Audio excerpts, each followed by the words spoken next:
नमस्कार प्यारे बच्चों, आज हम पढ़ेंगे अभिव्यक्ति माध्यम का अगला भाग फीचर। फीचर क्या है? यह समाचार लेखन से किस प्रकार भिन्न है? उत्तर देखिए। फीचर अखबारों में समाचारों के अलावा भी अन्य कई तरह के पत्रकारीय लेखन छपते हैं। इनमें फीचर एक सुव्यवस्थित, सृजनात्मक और आत्मनिष्ठ लेखन है। मतलब समाचारों में ना बहुत सारे सूचना के समाचार और बहुत सारी चीज़ें छपती हैं। इसके अलावा उनमें कई तरह के पत्रकारीय लेखन भी छपते हैं। इनमें से जो फीचर है वो मुख्य होता है।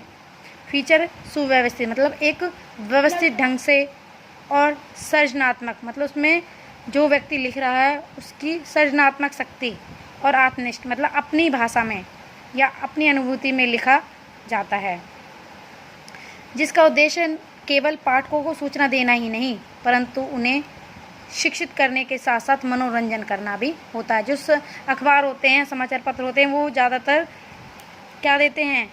वो केवल उनका उद्देश्य शिक्षित करना होता है या सूचना देना होता है, लेकिन फीचर का उद्देश्य पाठकों को मनोरंजन करना भी होता है। मतलब इसमें मनोरंजन करना मुख्य होता है। इसलिए फीचर वो होता है जिसमें हम अपने मन की अनुभूति, मन के भावों को भी व्यक्त कर सकते हैं। फीचर लेखन की शैली समाचार लेखन की शैली से बिल्कुल भिन्न होती है। समाचार शैली में वस्तुनिष्ठता और तथ्यों की शुद्धता पर जोर दिया जाता है। समाचार जो होते हैं बिल्कुल तथ्य पर आधारित होते हैं। आंकड़े, जो शुद्ध आंकड़े हैं उस पर आधारित होते हैं। यानी समाचार लिखते हुए रिपोर्टर अपने मन के भावों को व्यक्त नहीं कर सकता, उसे तो केवल सूचना देनी होती है। जैसे भाई सचिन तेंदुलकर ने 99 रन बनाए तो वो 99 ही बताएगा, वो अपने मन के भाव नहीं दे सकता उसमें। लेकिन फीचर में क्या है? फीचर में अपने मन के भावों को डाल सकता है।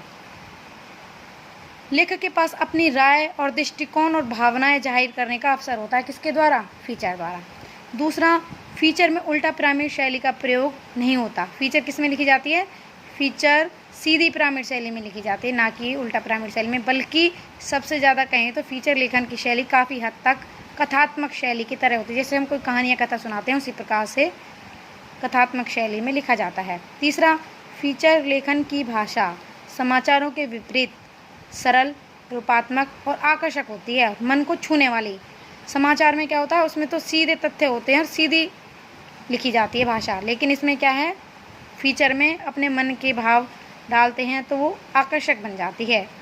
फीचर की भाषा, फीचर में समाचार पत्रों की तरह सपाट बयानी नहीं चलती, क्योंकि इसका अर्थ यह नहीं है कि फीचर की भाषा की शैली को ज़्यादा अलंकृत नहीं बनाना चाहिए, क्योंकि इससे क्या होगा? इससे वो ध्रुव हो जाएगी। ध्रुव का मतलब ज़्यादा कठिन हो जाएगी। इसलिए फीचर आत्मनिष्ठ होता है, मनोरंजन देने वाला होता है, और तथ्यों के साथ साथ इसका महत्वपूर्ण हिस्सा पाठकों को मनोरंजन करना भी होता है पाठकों का। अब अगला प्रश्न देखिए। एक अच्छा फीचर किस प्रकार लिखा जाता है? उत्तर, पहली बात यह है कि फीचर को सजीव बनाने के लिए इसमें उस विषय से जुड़े लोगों यानी पात्रों की मौजूदगी जरूरी है। दूसरे, कहानी को अनेक जरिए होते हैं कहने के लिए, अर्थात कई प्रकार से कहने की कोशिश की जाती है, अर्थात पात्रों के माध्यम से उस विषय के विभिन्न पहलुओं को सामने लाया जाता है। सबसे मेन क्या है इसमें? महत्वपूर्ण क्या है? पात्र। दूसरी, उसके पहलू। तीसरा, कहानी को बताने का अंदाज ऐसा होना चाहिए कि आपको पाठक यह महसूस करें कि वे खुद स्वयं उसे देख सुन रहे हैं। फीचर को मनोरंजन के साथ साथ सृजनात्मक भी होना चाहिए, मतलब उसमें कई प्रकार की तकनीकों का प्रयोग होना चाहिए। तात्पर्य यह है कि फीचर को किसी बैठक या सभा